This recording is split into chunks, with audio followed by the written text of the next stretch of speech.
Big Questions with the Dead Milkmen.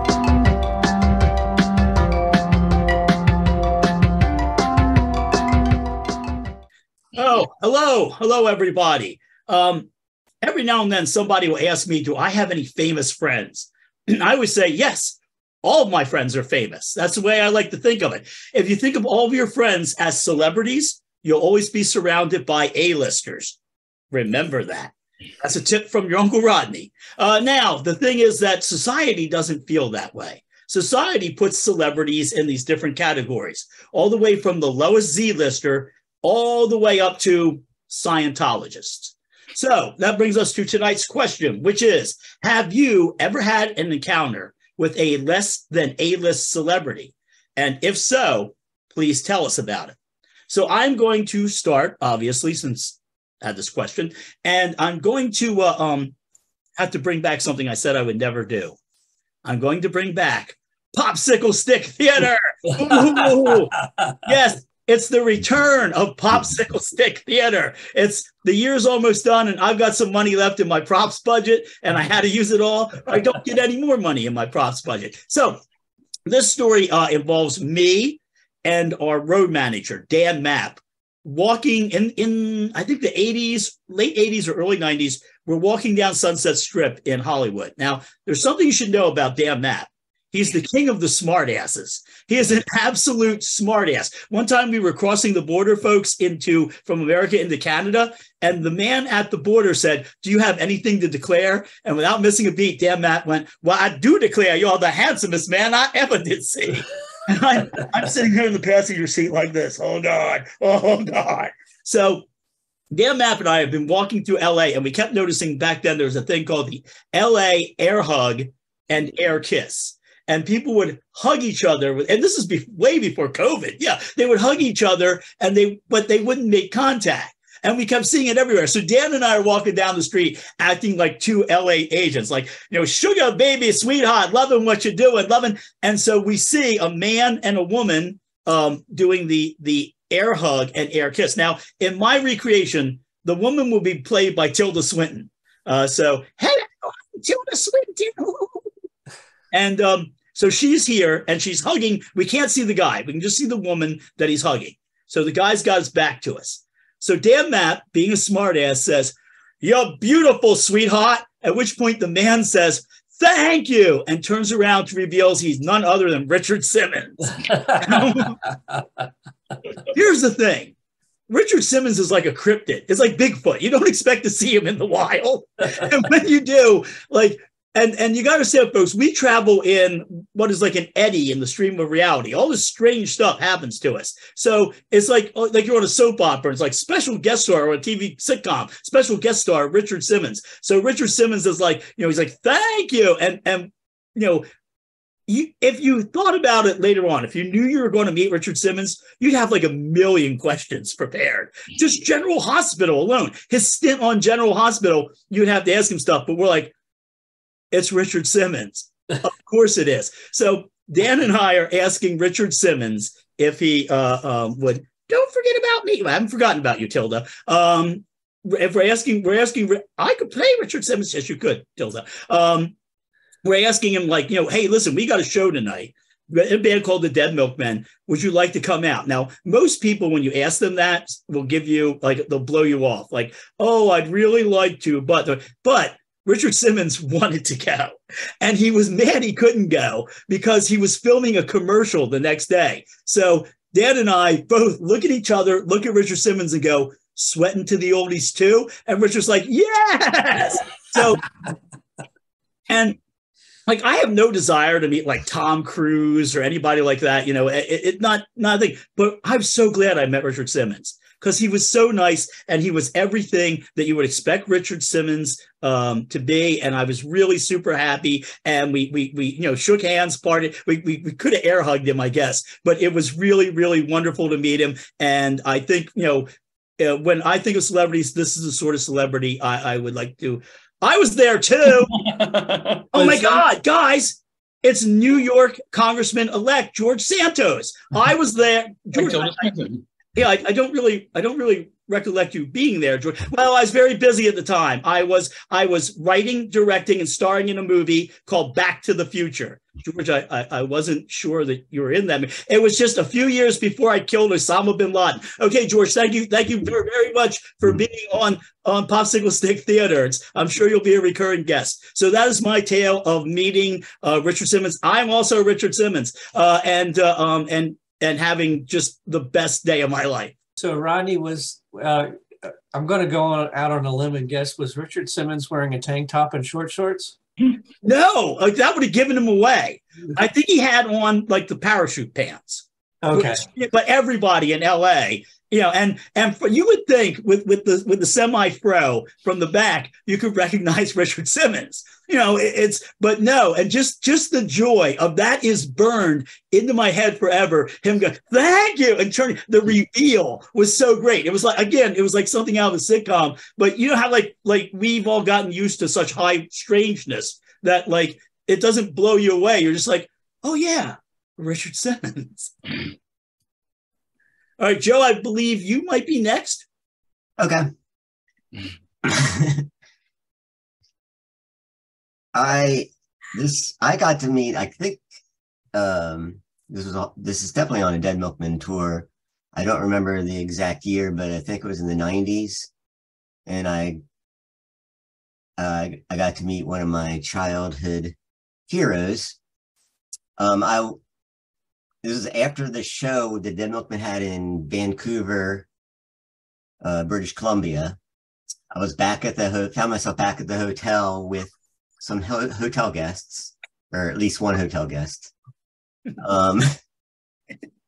And she didn't drive. She took the bus to the show. She came with us to the hotel, and I felt personally responsible for her safety. So I told her that I would wait for her bus to come at the bus station. It wasn't that very far from the hotel we were staying at, and she was grateful, and we waited for the bus and we were talking. She said, normally I can do these things on my own. It's really nice of you to come out here and wait for the bus with me, but this is what they call the red light district. And I said, oh, it is, okay. So we chit chat, the bus comes. I remember it being cold, so I think it was in the wintertime. The bus comes, she gets on the bus, and I walk back to the hotel. I'm walking back to the hotel, and in the distance, walking my way, I see somebody I recognize as child star and radio personality Danny Bonaduce. Bonaduce of Partridge Family. And he's coming closer. He's walking on my street on the same side of the street, but in the other direction. And I get up the nerve to say, and I had a few drinks in me by then, so I had some liquid courage there. And I said, we're crossing the light. The light turns green for both of us. And I say, hey, Danny, good to see you. And he said, oh, good to see you too. It's good to be out and about. And he just keeps walking. It was like, yes, it was Danny Bonaduce, because he responded to Danny. I turned around and said, I'm a big fan. And he was just walking on into the night. And that was my I guess B plus list, almost A-list celebrity. There's a lot of TV shows too after Party. We should have a little scorecards, Yeah. I keep thinking of Beavis and Butthead. Bonaduce. Yeah, I remember, Joe, because until you started to tell that, I kind of forgotten about it. And you're like, I was in Vancouver, like, oh my God, it's when he met Danny Bonaduce. Yeah, that is. He didn't stop to chit chat or anything. Yeah, the next day at breakfast. Light district for some reason. Well, I don't know where he was going. He might have had a hotel in the other direction. Blue light district. Danny got moving to sell some girls, and it really came together with Mom. Yeah, Joe, I remember breakfast the next day. I'm like, how was your night? He goes, I saw Danny Bonaduce. All right. Who's next? Is that Dean or Dan? Dan is next. So I'll tell the brief tale of having Christmas dinner with Randall Tex Cobb in 1998, I think it was. My cousin Tim worked at a, actually, you know what? Bleep that out.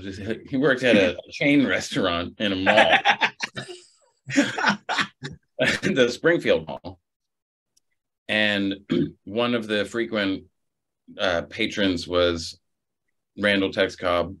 And my cousin, he's pretty extroverted, I guess. He said, hey, you know, are you, and they had this kind of, they developed this kind of like camaraderie, like just like he was like talking about movies he was in, and he also talked about the boxing career, and gave him all sorts of little like proverbs and quips, like keep your dukes up and blah, blah, blah. So they just kind of like had this rapport. He was in there pretty frequently. And at some point, Tim was like, hey, would you like to come to dinner for Christmas? And he was like, yeah, and his wife, I think Janet is her name. He was like, yeah, we'll come. And my family was already planning to be there. And he and his wife showed up. And I had just completed a film at school, and I had brought a VHS copy of it, and we were talking about it, and he was like, yeah, let's watch it. And I was like, what? So here I am, like showing a student film I had just made for Randall Tex Cobb.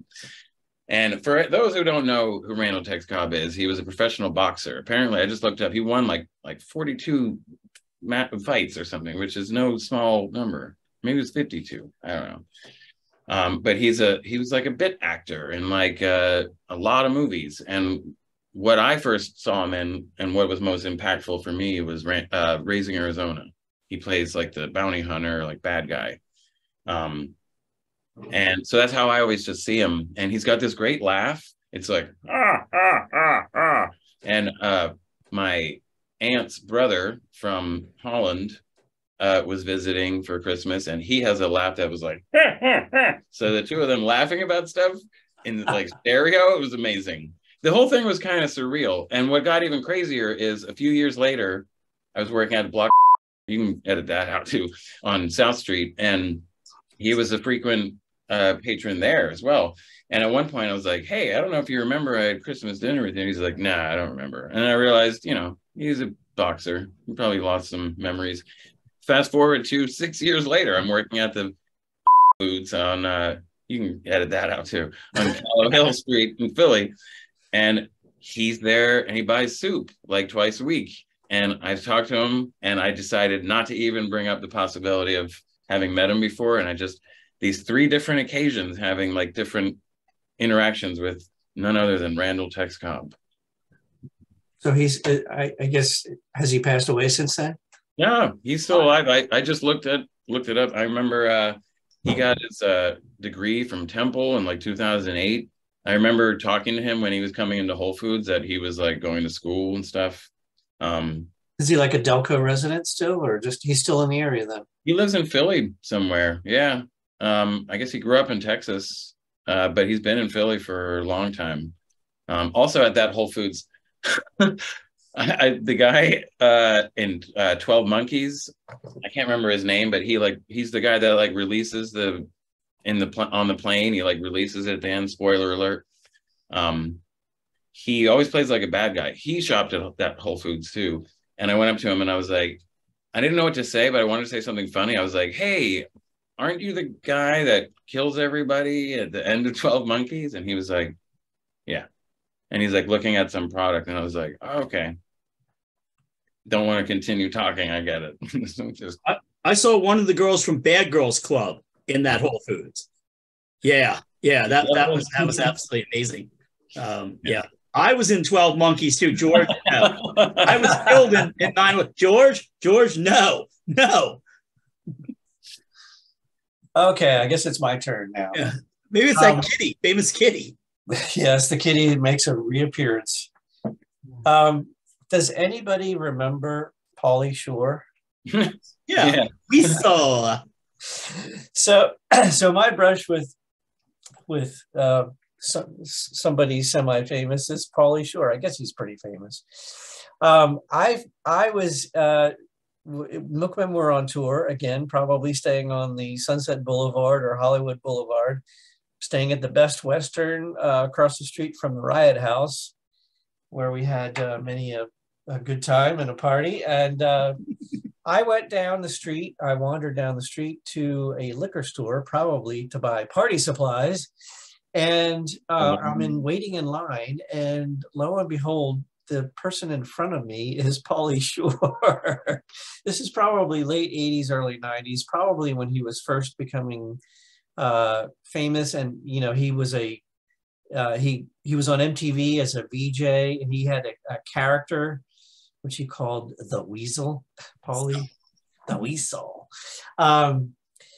He's actually one of the 4 children of Sammy Shore and Mitzi Shore, who started the Comedy Store in Hollywood, which is a famous comedy club, which gave start to Sam Kinison, Jay Leno, Chevy Chase, and actually David Letterman was the MC there for a while. And he, in 1989, he debuted on the MTV channel as an on-air personality and a video jockey. And so he had somewhat of a interesting career until about 1997. He was on a short-lived sitcom called Pauly, which lasted for about 5 episodes. But anyway, I remember, you know, I was in the liquor store, I was checking out, and he was in front, and I think he was like cracking wise and trying to be funny, and everybody was kind of like, ha ha ha, you know, ha ha ha. And that's my brush with a D-list celebrity. He is still performing. He's back on the road. He's doing comedy shows. He's got a website. I'll provide links. You can check him out when he comes to your town. And he did date a couple of famous actresses, so we got to probably give him credit for that. I found a video, which I'll provide a link to. It's called like The Best of Pauly Shore, the Weasel, episode or volume 1. And you can see how that character worked. I was in Biodome with Pauly Shore. I played Biodome. You ever meet Will Wheaton? I've heard that he's a Dead Milkmen fan. We did meet Will Wheaton. And when he was on Star Trek.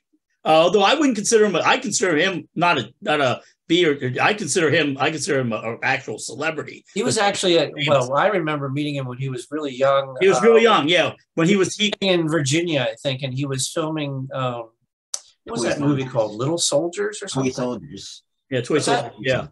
Yeah, he was Ensign Crusher at the time, and to prove it, when he wrote us a nice fan letter, he wrote it on the back of a Star Trek script. My nephew still has a page. So like on the one side, it's like Worf's dialogue, and I'm like, yeah, but I consider him a major star because he does a lot of interesting stuff still, and he does a lot of great gaming stuff. Yeah, he's a fantastic dude. Yeah. I really like him. But yeah, we met him years ago. Yeah. So super nice guy. Yeah. I met Bruce Campbell and John Waters too. But that was because they were doing like a talk and like signing thing. You know. I consider them super big stars. That's why I didn't include them. Yeah, you got to go like meet them. I don't care. Even though that's a meet and greet, I don't consider that meeting someone. It was like a chance to meet someone like Randall Tex Cobb.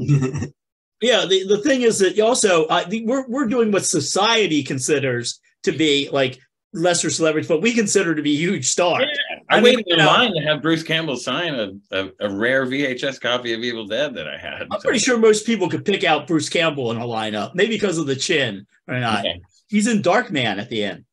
So about that time you shook Tiffany's hand, Rodney.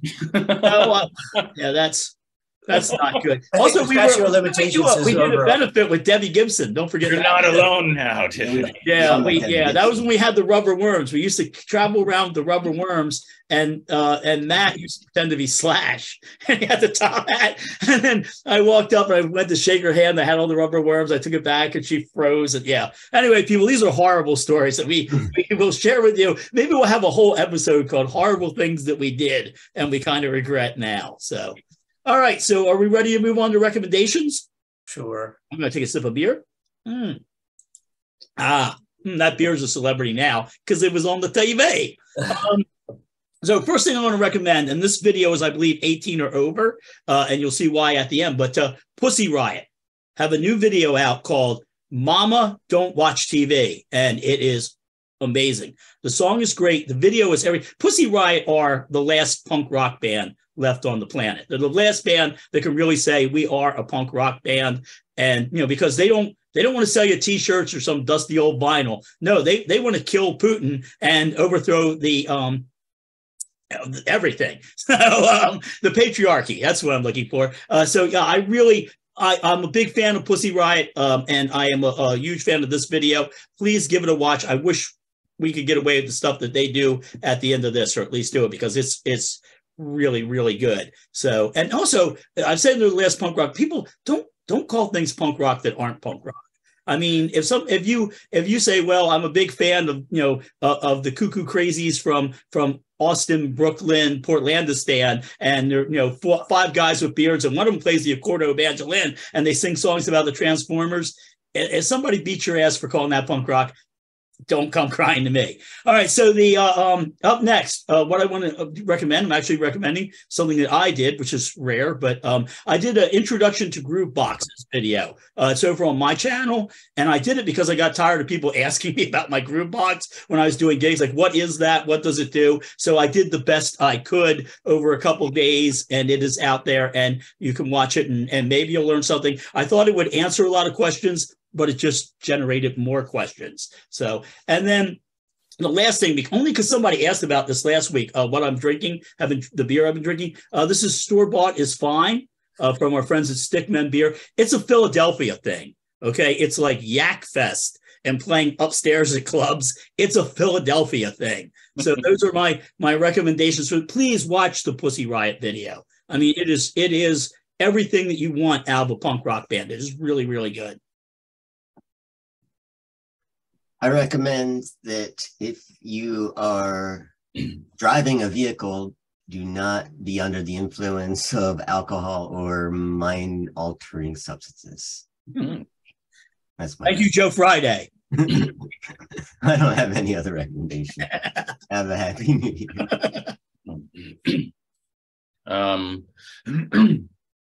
I would like to recommend something that was recently introduced to me as a concept. It's like trauma-informed care.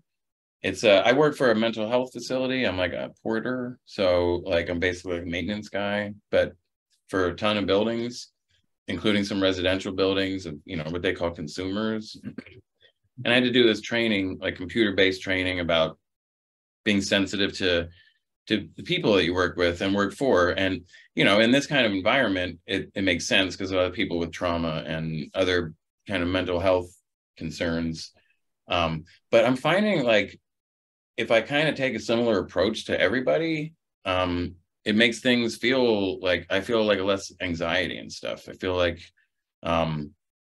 maybe just instead of assuming everybody has some level of trauma, just kind of like not assuming that they don't, just trying to be kind and like just assume the best in somebody that you have an interaction with.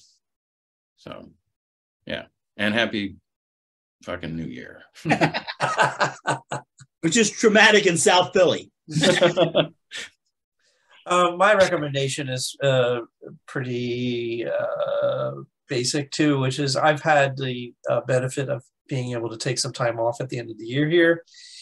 And I would like to shout out the benefits of taking a nap in the afternoon.